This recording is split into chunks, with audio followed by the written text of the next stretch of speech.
All right, welcome back to the channel. Let's do another one of these boxing videos.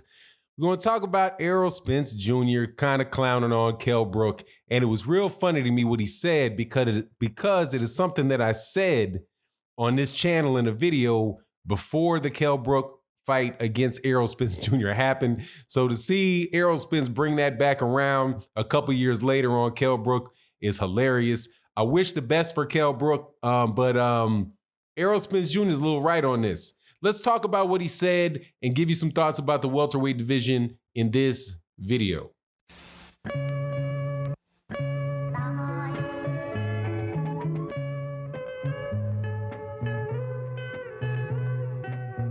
All right, welcome back. You know, this is my favorite weight class with no doubt about it. The welterweight division is one of the best. It's one of the most talented divisions in boxing.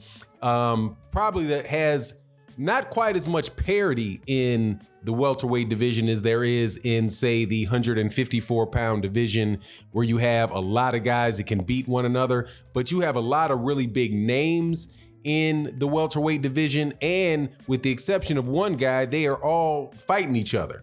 So, but one of the guys that used to be at the top of the welterweight division, and if his body, if he wasn't having such a hard time with weight, I think could still be one of the top welterweights, and if he was fighting there, should be considered one of the top welterweights, is Kell Brook. Now, Kell Brook has had, he's had a rough couple years, man. Had a rough couple years.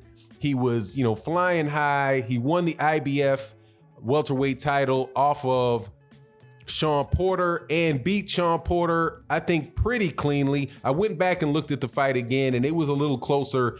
It was a little tighter than I had thought when I first saw the fight. I was really big on Sean Porter at the time, and had just really been introduced to Kell Brook maybe a couple fights before. But Kell Brook is very strong, very solid fighter, and the fact that he's able to beat a fighter like Sean Porter tells you how highly skilled he is. But hey man, the dude had a couple rough years. He went for the gusto up against Gennady Golovkin up at middleweight.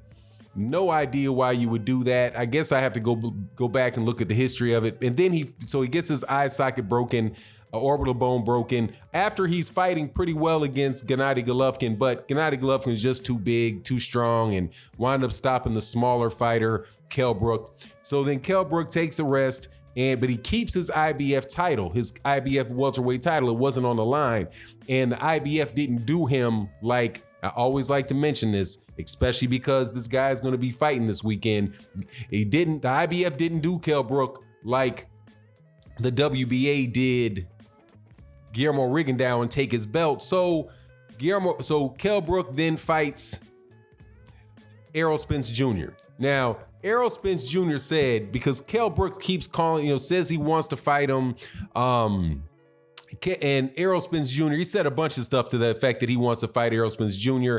They said before that would be a rematch against Errol Spence Jr. would be his dream matchup. And since he's leading into, since he has a fight, I do believe his fight is this weekend against somebody, that there's going to be a lot of microphones in his face, and people are going to ask him about Errol Spence Jr.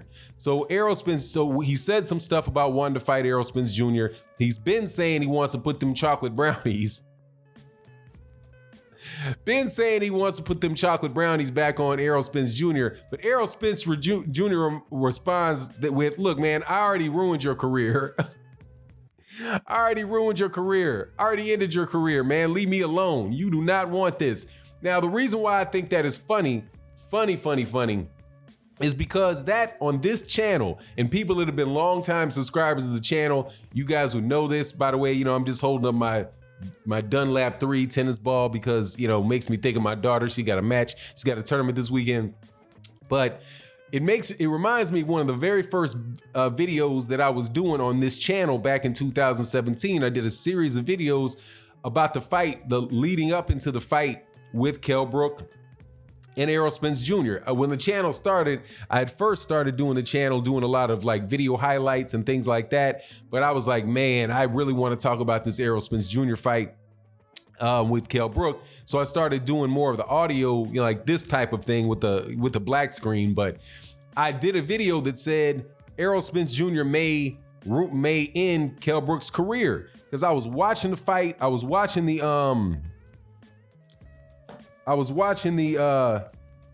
lead up to the fight, watching how Kell Brook fought, watching how Errol Spence Jr. fought, and I was like, man, this is a bad matchup for Kell Brook, man. Kell Brook might win a couple. He's a very, very good fighter, but the tenacity and the pressure of Errol Spence Jr.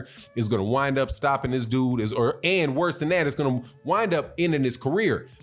And I said that, and a reason I thought about that was the eyes. I was like, look, man, things in boxing, man, some things you can't undo. You cannot undo damage that has been done to you. So, and here's another example of that. Leading into the fight with Deontay Wilder, with Tyson Fury and Deontay Wilder, there's a lot of talk about how Tyson Fury's putting on weight and he's, this strategy, that strategy. But the one thing people are not really talking about is Tyson Fury's eye. You cannot undamage that eye. That eye is going to be susceptible to cuts, and nasty cuts, for the rest of his career. It was this big. So don't be surprised at all if Deontay Wilder does not open that eye up with something that is not even that clean a shot.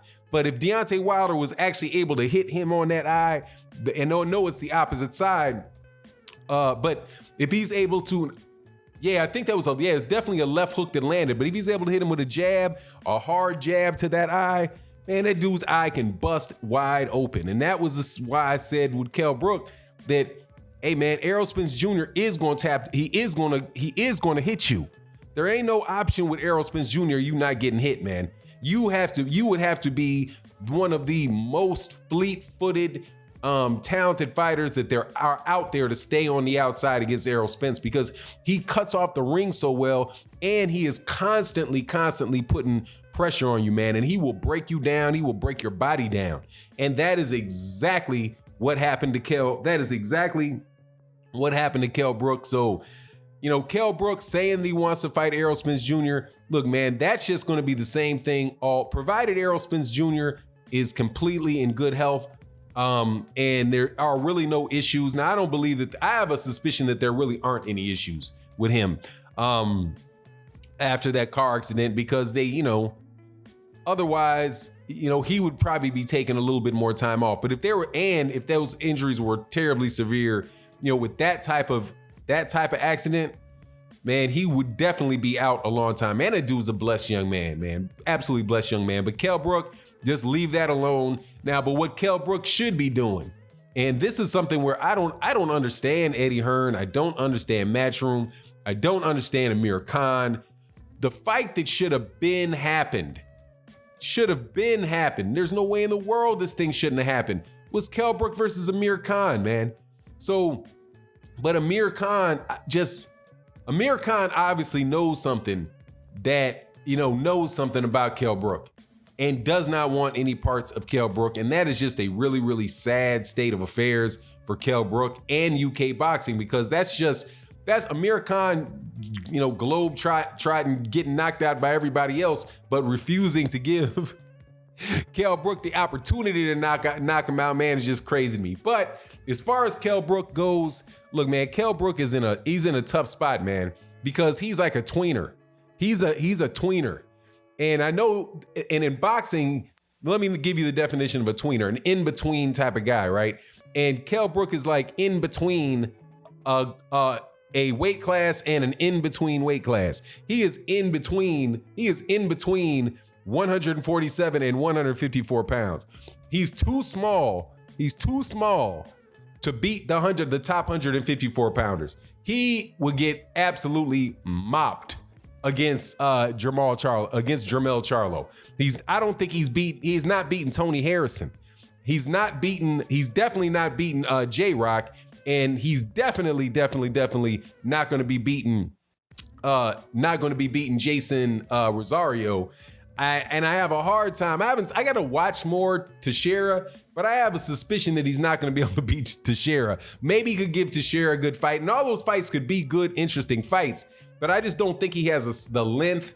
I don't think he has the length and nor the power really to deal with those guys who pretty much are like several of those guys are guys that are going to wind up fighting at 160 pounds and that are able to get down to 154 pounds for the weigh-in. And he definitely doesn't want any parts, no parts of Jared Hurd, because Jared Hurd is just gonna walk to him and beat him up, man.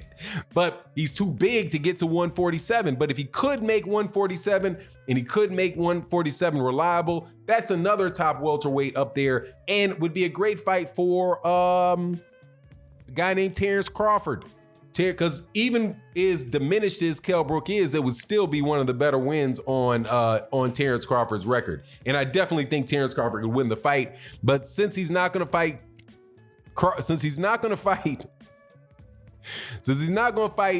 Sean Porter, and he's not going to fight Ugas, at least Terrence Crawford could try to fight Kell Brook. But we know that fell by the wayside, and Danny Garcia fell by the wayside for Amir Khan, ironically enough. Anyway, thought that was a good conversation to have, man. Let me know what you think in the comment section. Also, hey, please, if you've not subscribed, please subscribe. And since you have made it this long in the video, I know that you are a true supporter of the channel. Consider joining Fanon's channel. Join the channel, Fanon International Boxing. We're going to start putting up videos that are specifically for the members of the channel and are not going to be available to the general public. And that's going to be on YouTube in addition to what's going on that we got going on Patreon. So thank you guys very much, and we'll get with you. Peace.